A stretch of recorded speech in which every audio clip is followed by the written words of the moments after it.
A construção dos enormes prédios do convento foi motivo de orgulho para a cidade e toda a comunidade ao seu redor. Com enormes paredes, inúmeras salas e espaço para receber pessoas de todo o país, o convento foi inaugurado com a presença de ilustres da política, do empresariado e, claro, da igreja. Era o começo do século XX, e a comunidade contribuiu para que o convento fosse um símbolo de prosperidade e poder na região, onde famílias poderiam deixar suas filhas para a devida iniciação religiosa e uma educação de qualidade. Durante a década de 50, o apelo religioso era menor na sociedade, a economia não favorecia investimentos e os grandes templos mais centrais nas principais cidades atraíam doações e investimentos de fiéis, sendo que o velho convento não mais apresentava o brilho de outrora.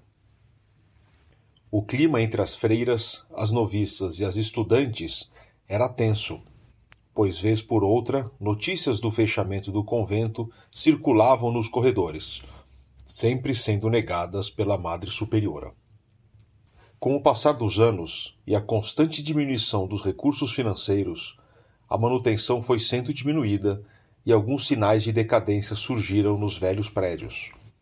Algumas janelas foram lacradas, salas fechadas pois estavam sem condição de uso e até alguns dormitórios tiveram que ser inutilizados. O convento agora atraía cada vez mais moças desamparadas, sem família e sem recursos, que dedicavam sua vida a aprender um ofício e queriam, antes de mais nada, um local seguro, um prato de comida e uma cama para passar as noites solitárias, muito diferente dos anos de glória. As poucas presenças masculinas que apareciam eventualmente eram alguns homens que vinham consertar o que fosse mais urgente, como uma pia, um chuveiro ou itens da cozinha, ou quando a energia falhava após intensa chuva, que causava danos nas instalações elétricas e exigia um reparo imediato.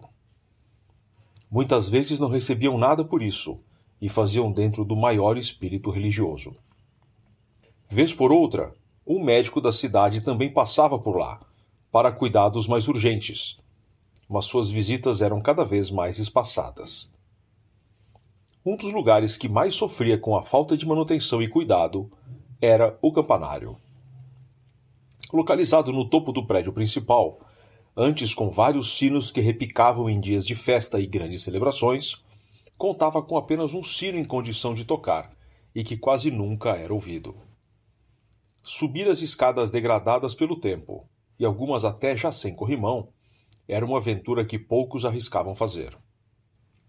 Assim, os dias passavam lentamente e a rotina era cada vez mais silenciosa nos corredores largos que interligavam as alas do convento, com cada vez mais salas fechadas por falta de uso ou problemas de manutenção. Nem a clínica do convento escapou. Quando o médico vinha atender, sua clínica teve que ser improvisada dentro do campanário, e era mais um motivo de preocupação.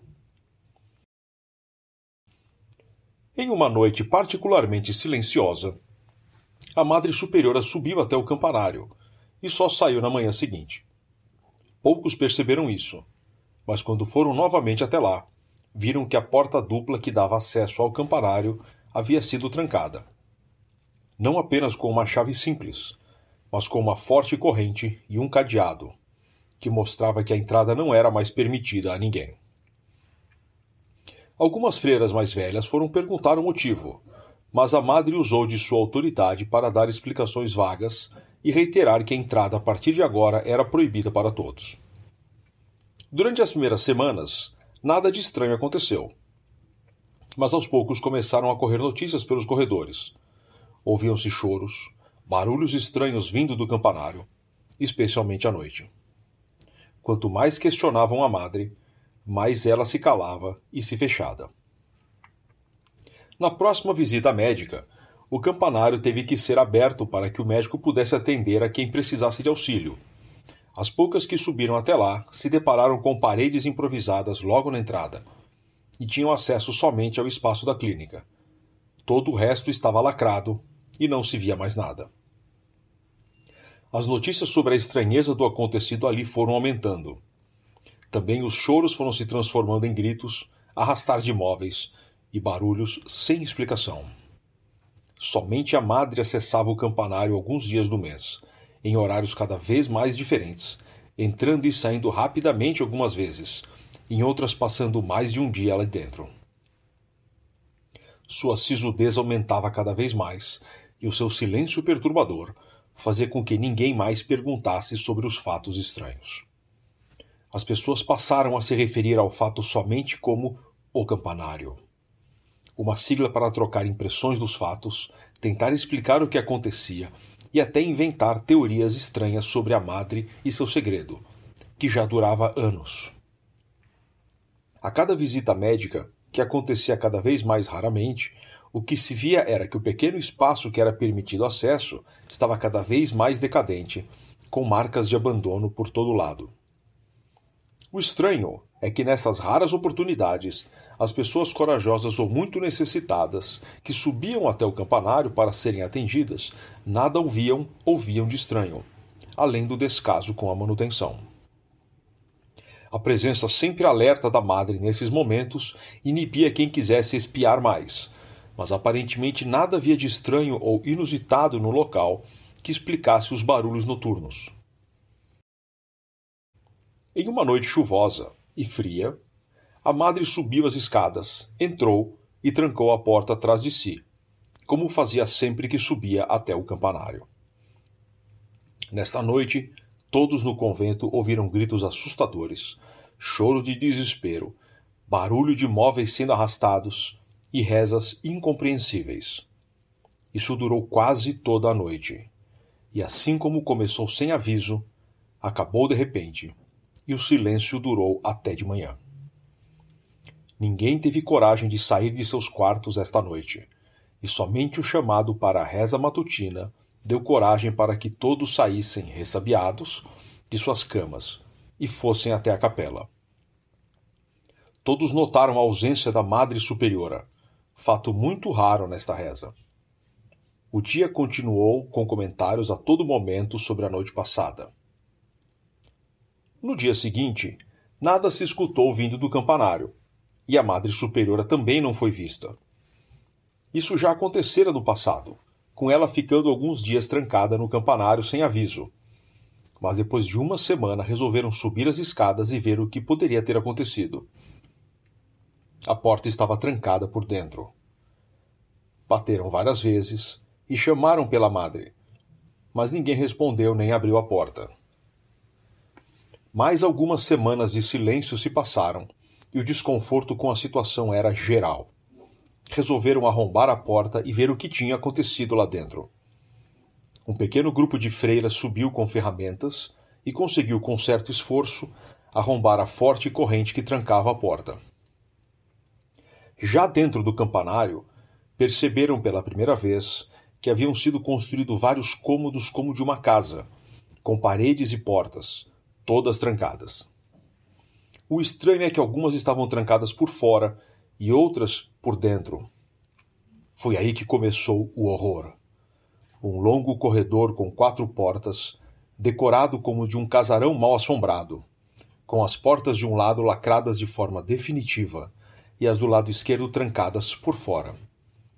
Marcas de sangue nas paredes e sinais de um corpo sangrando sendo arrastado para depois de uma das portas trancadas. Entre os móveis e objetos, um deles se destacava pela sua total estranheza. Uma mala com tacos de golfe. Qual a razão para tal objeto estar lá? Conseguiram finalmente arrombar a primeira porta e a primeira cena foi chocante. Um quarto de criança com 2 camas, sendo que somente uma tinha colchão, um velho berço e uma parede decorada com pedaços de bonecos até o teto. Marcas de sangue em uma das camas e frases na parede diziam: pecadores, pecado. Quem seriam esses pecadores? Um velho e gasto vestido de noiva pendurado no antigo lustre, iluminado por velas ainda acesas, dava um ar ainda mais soturno e lúgubre ao estranho aposento. Um vestido de noiva seria uma das últimas coisas a se esperar em um local desses. Uma nova porta para outra sala estava trancada por dentro. Isso significava que quem ficava lá só poderia sair se alguém abrisse uma das portas. Um buraco na parede, com o sinal de ter sido escavado com muita determinação durante muito tempo, foi encontrado atrás de um dos móveis do quarto e dava acesso a uma sala de aula. O mistério somente estava começando a ser explicado. Havia material escolar nas estantes e nas carteiras antigas, já enferrujadas, algumas vazias e outras com bonecos imitando colegas, mas ainda nenhum sinal de pessoa, viva ou morta. Procuraram por todo lugar algum sinal da presença da Madre Superiora, mas, além dos sinais de sangue, nada mais foi encontrado. Quando conseguiram forçar a porta do cômodo onde ficava a antiga enfermaria improvisada, o terror invadiu todos que lá estavam. As marcas de sangue indicavam que uma pessoa havia sido arrastada até lá e provavelmente esquartejada enquanto ainda estava viva. Todos ficaram paralisados ante aquela cena, onde moscas circulavam, o sangue escuro e já seco, mas claramente recente. O cheiro nauseabundo de morte impregnava todas as paredes. Um manequim feminino estranhamente posicionado mostrava que alguém o tratava como um ser humano. Por que havia um manequim, ainda por cima de uma mulher, lá dentro? Entrando no que parecia ser o último aposento, uma lavanderia, a cena foi tão chocante que uma das freiras desmaiou e todos ficaram paralisados. Pedaços de membros humanos espalhados pelos tanques com restos de sangue eram devorados por enxames de moscas e muitos ratos. No fundo da sala, um crucifixo grande de metal estava marcado de sangue.